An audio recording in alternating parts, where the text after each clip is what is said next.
Bem-vindos a mais um Conversa de Peso. Nosso convidado de hoje é advogado, é consultor na área de direitos da criança e do adolescente, foi promotor de justiça e juiz de direito no Rio Grande do Sul. Ele exerceu a jurisdição da infância e juventude em Porto Alegre, tendo sido juiz do Juizado Regional da Infância e da Juventude de Santo Ângelo por muitos anos. Especialista em direito, é professor universitário com atuação na graduação e pós-graduação, desenvolvendo ações na Escola Superior de Magistratura do Rio Grande do Sul e no curso de pós-graduação da Escola Superior do Ministério Público do Estado. Desenvolve diversas atividades acadêmicas na América Latina e na África, na área da justiça juvenil. Conferencista conhecido no Brasil e no exterior, com notório conhecimento em sua especialidade, tem diversos livros e artigos publicados. Colaborador do programa Justiça e Adolescência da Universidade Diego Portales, do Chile, e da Universidade Comillas, de Madrid, em parceria com o Instituto Nacional de Estudos Judiciários de Angola, no programa de formação de magistrados para os PALOP e Guiné Equatorial. Presta consultoria a diversas oficinas do Unicef na América Latina, Caribe e África. Por essa editora, publicou o Compêndio de Direito Penal Juvenil, Adolescente e Ato Infracional.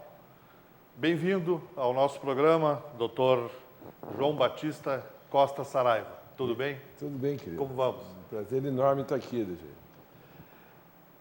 Doutor Saraiva, a população prisional adulta no Rio Grande do Sul, números de ontem, é de 32.984 detentos.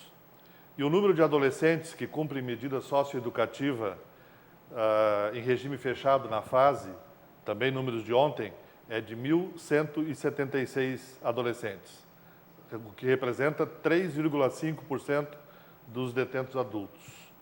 Este número de adolescentes em conflito com a lei é preocupante? É preocupante. Eu acho que tanto o número de adolescentes em conflito com a lei quanto os adultos maiores é preocupante.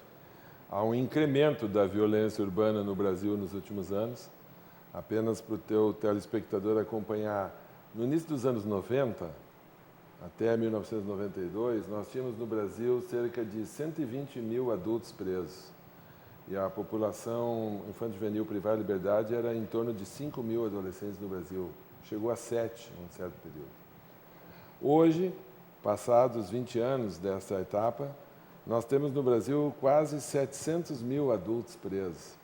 E a população de adolescentes privados de liberdade está próxima de 30 mil. Nós temos cerca de 28, 27 mil adolescentes privados de liberdade.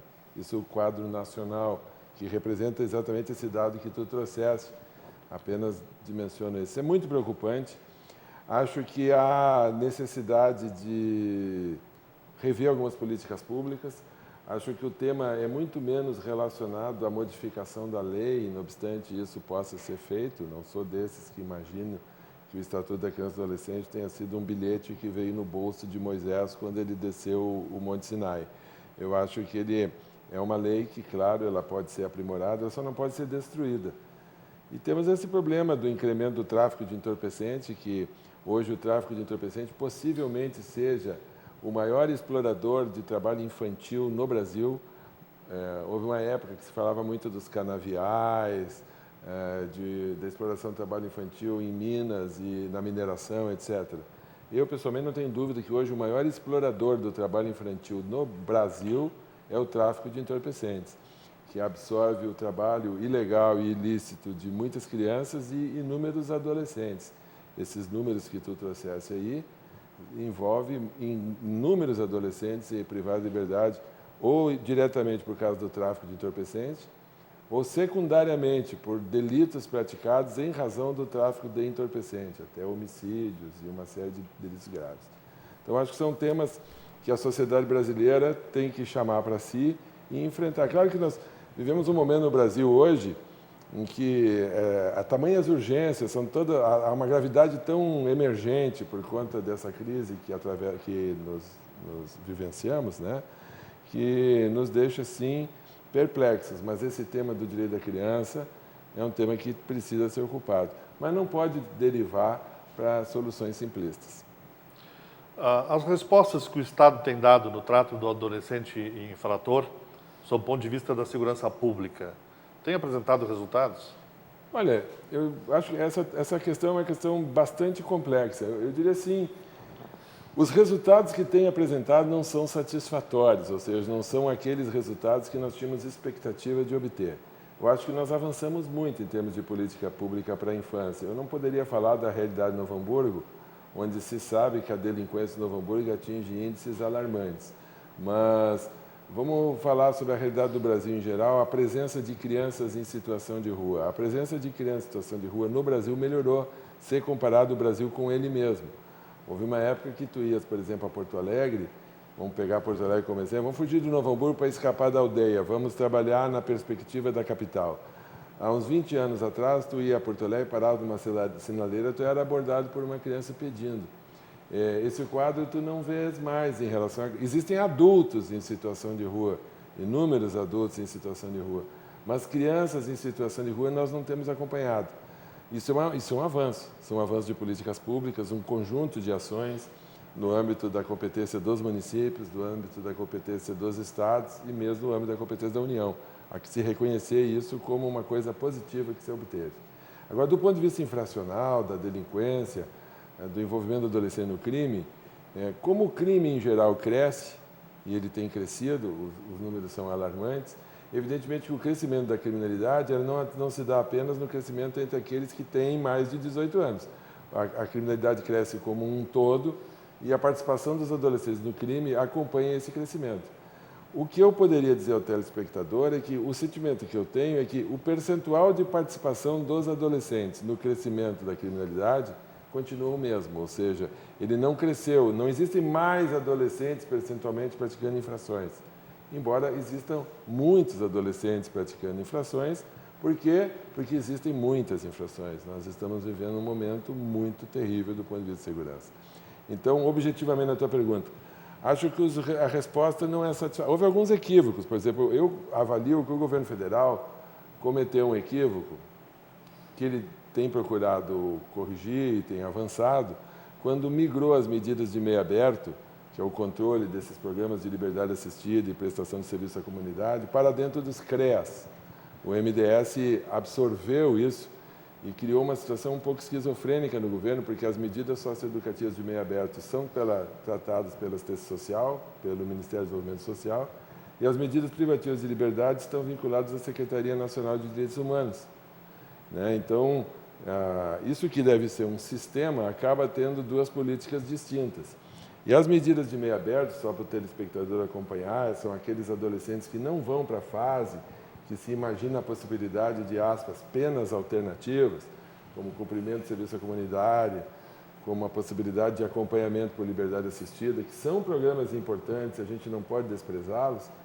Quando migra para a assistência social, ele acaba, digamos assim, perdendo um pouco o seu caráter retributivo, o seu caráter punitivo, porque passa a ser mais uma política de assistência social e tu não consegue estabelecer a perfeita distinção entre o adolescente vitimizador daquele vitimizado.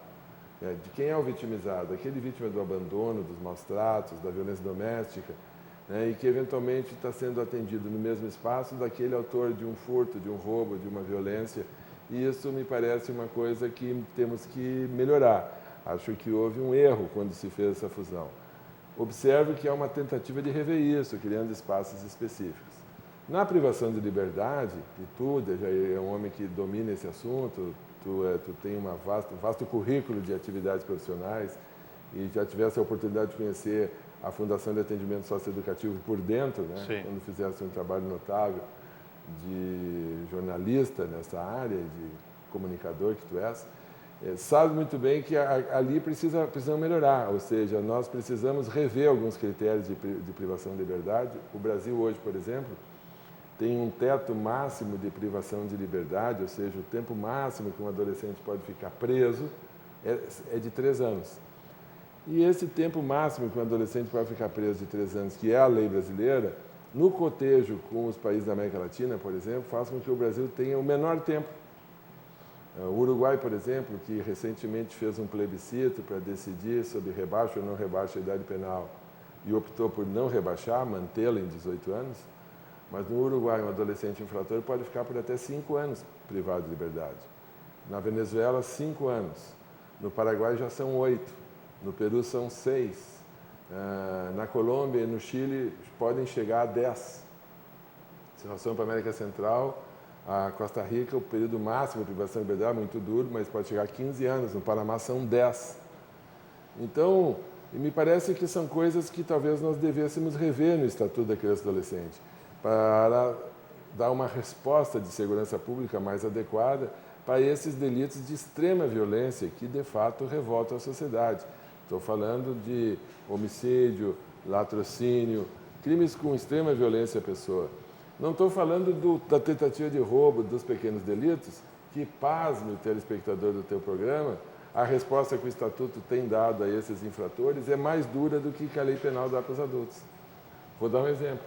Se nós tivermos aqui em Novo Hamburgo um delito de roubo envolvendo como autores desse fato, o que é roubo? É quando tu é abordado e um cara vem com um revólver, né, para te tomar o celular. Isso, infelizmente, lamentavelmente, não é raro. Todos não os é dias. raro, né? É possível que muitos telespectadores já tenham tido alguém que vivenciou essa experiência desagradável e de alto risco e traumatizante. Um menino de 18 é autor dessa conduta, acompanhado de um de 17 anos. Supondo que esse de 18 seja primário, e só para o telespectador ter uma ideia, no Presídio Central em Porto Alegre, o mês passado, veja aí, 48% dos presos do Presídio Central eram primários. 48% dos presos que estavam recolhidos ao Presídio Central no mês de fevereiro, em Porto Alegre, nunca tinham cometido um delito antes, pelo menos não tinham registro policial e judicial. Isso significa que não tinham... Altíssimo. Impressionante. Você tem um conjunto grande de gente nova no crime, certo? Gente que não tem antecedentes. Bem, então eu volto para aquele adolescente, o exemplo que eu dava. O exemplo que eu dou é o seguinte, é bem possível que esse adolescente fique, no caso de Novo Hamburgo, fechado, por mais tempo do que o adulto coautor do fato no sistema prisional, pelo mesmo episódio. É o chamado não dá nada, né? O não dá nada acaba dando tudo. Neste caso, evidentemente que nos delitos de extrema violência, de fato, a resposta que o Estatuto dá é uma resposta que, ao meu sentir, é muito branda e deveria ser revista. E há projetos nesse sentido, né? Acho que a ideia seria mais ou menos nessa linha. Se falou muito, especialmente no ano passado, né, sobre a redução da maioridade penal. O Congresso votando a redução de 18 para 16. O senhor é contra, né, sabe, por todo o seu histórico na área judiciária, o senhor é contra a redução da maioridade penal. Mas isso o nosso convidado vai responder depois do nosso intervalo com as mensagens dos nossos apoiadores.